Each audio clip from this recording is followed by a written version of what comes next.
with your knees coming down and coming up. So, but what you guys have to understand, that's true, but it's the whole body compressing to whatever action that you're going to take. So he was saying, well, when we talk about movement, so if Ben is standing here, and he say I'm from here and I go to here, right? Which is from a bow to a 4-6, so extreme movement. He puts his hand out. You guys see, he puts his hand out here, and I'm in a bow, and from here I go to a 4-6. Now without his hand, you see it here. It looks like there's nothing happening. It looks like I'm just not really moving a lot. But with his hand there, I'm from here and I move here. There's a lot of movement in there.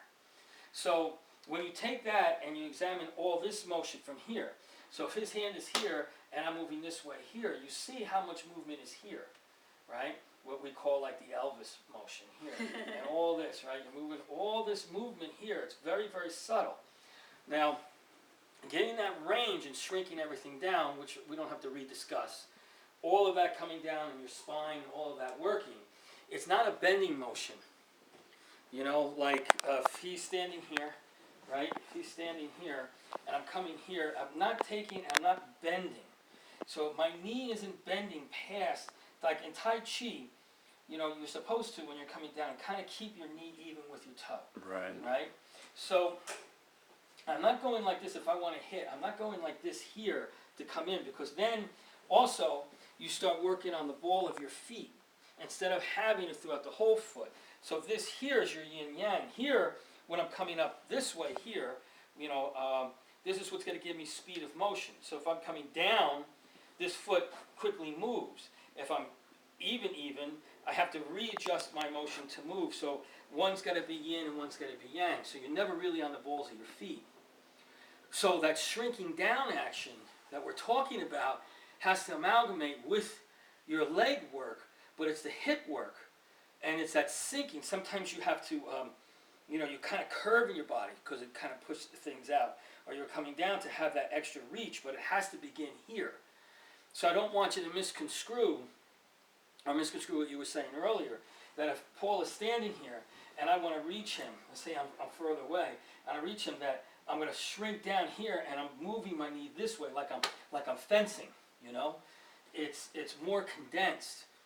So if I'm here and I'm going to punch, but I move this a little bit here, I sink down and then I'm punching in. So all this motion, so now it's sinking lower, boom, and it comes in even harder.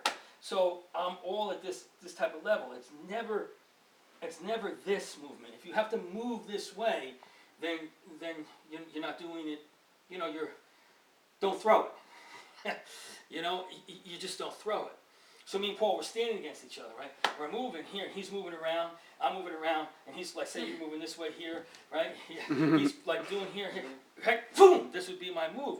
Boom! If I have to do this to come in, then But could you show how you came up like that when you threw that? So from here is dragon. Remember we talk about dragon technique? Yeah. Dragon technique a lot. I don't know if we did that in past talks. You know, the dragon where he's very small and he gets very big. Now Paul and I are kind of equal in size. Let me take Joe. So now Joe is standing here. He's fighting me here. You see his back. So if I sink down, Joe has to lean in to hit. This is where I have him. You see, so I'm leaning in to hit. So as he leans in, I can come up. And this is where my hit is going to come in. Basically, I'm going to fake here and come around here. And that's where I would land the kick in. But it's all here. Nothing this way. If I have to reach this way, then you shouldn't throw it. So you should step instead? Well, or reposition? You have, each one of you have your own technique, your own style of movement. You know, how it is that you want to move. Now, and it depends on the fighter you're standing in front of. But you got to feel, okay, if you're practicing when you're sparring is supposed to be becoming the other person. There's a misconception of sparring. Sparring is always about beating and challenging. It's not that. It's about becoming that person. Once you become that person, then you're equalizing, you're understanding how you should be moving. Not about beating, oh, I got in, woohoo, big deal. You know, I tapped him, woohoo, big deal. And that's where ego gets in. It's a very difficult thing to break. But it's like if Paul's coming at me with his energy and I'm coming at him with my energy, I want to come out, if he's coming, say, so 100% and I'm 100%, I'm going to maybe be 101%. Just enough to view, to see, to work, just enough to keep him at bay a little bit, but also to really study his movements, his motions. Is he coming from a wood? Is he coming from fire? Is he coming from earth? Is he mixing it up? So if I can become more and mock your move, shadow your movement, then I know at any time in real life, all of that eventually generates into, storage, and it's just easier and easier to predict what people are going to do. So sparring's really, it's a lost art. So the reason it's a lost art now is because it's become competition. So people don't spar on the street. People don't wrestle on the street. People don't box on the street. It's street. And this is what you're learning. Combat. Somebody's coming at you with a machete, you gotta act. Somebody's coming and pointing a gun at you and gonna shoot your head off, you gotta react. Somebody's fighting because they want to kill you and your family, you gotta react. It's not sparring. And sparring doesn't work. Sparring here, and what you do here, is really trying to become the person, to shadow that person, to really understand them, not beat them, or not feel good about yourself because you get something in, Now I think every Sifu or any teacher knows that you could be standing in front of your students and you're standing there and the student knows he can bop you in the head. He just doesn't want to bop you in the head for two reasons. One, like he's respectful, and two, if he bops you in the head, he don't know what the hell the Sifu's gonna, okay, you want to fight? Let's fight. So it's two different ball games there, but you shouldn't even do that. You should just be concerned with shadowing the person's movement, really studying that individual, and that person's like an image in front of you that allows you to move against, even more so than looking in the mirror. You know what I mean? Like, if you can move with this person like you were looking at yourself in the mirror, then that's really the trick behind sparring, is becoming that individual. So when you're working through things and you're going through things, what we're talking about here is combat. So combat is if he's standing there and he's here, boom, this is where my fight has to begin, right here. It doesn't, so he's already engaged. I have to move from here. I'm always engaged. That's the unsheathed sword. You're always ready. And my stance here is ready. And I can just feel myself core down, and I don't feel threatened. I'm going to do what I have to do, or maybe I'll die in the process of it.